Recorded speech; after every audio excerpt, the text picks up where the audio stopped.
com a bike dia de hoje? A minha rainha é dia hopi impressionante. Para mim, tu é figura da nossa história que é hopi importante para nos reconhecer, sua luta, sua história. Tá figura hopi que pode dar uma hopi inspiração. Dus a mim desfrutar. Mas sim paricos, então, me como pastete. Que tu gosta bom?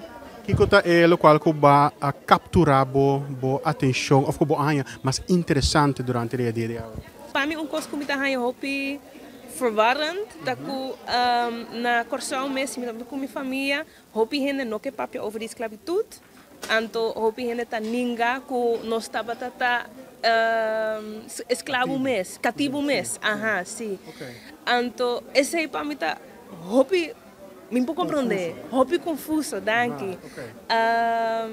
Ja, que men nós temos eigenlijk nós temos que enfrentar a história aí. Passamos a parte de nossa história. Então, a mim também, como tem raiz na Corsão, mas também na Holanda, tá uma história de Holanda também, tá importante para educar nossa gente aqui também. Correto, correto.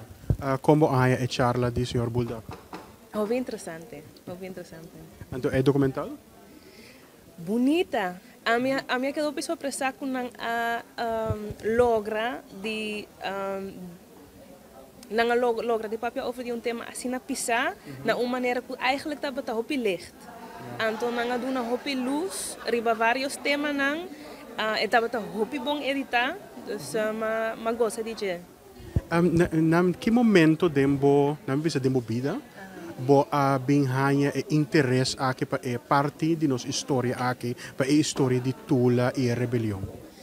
A mim tem sorte que tem mama que tem gente hopi consciente que ela lantame com a sabedoria com a história também. Então ela explica-me hopi costa me over de orbota na Corsão, por exemplo, a minha lanta na Holanda, pero ela põe hopi esforço para me ensinar papiamento, para me ensinar minha história, para ora me também Corsão back para me pôr papia com migrante não.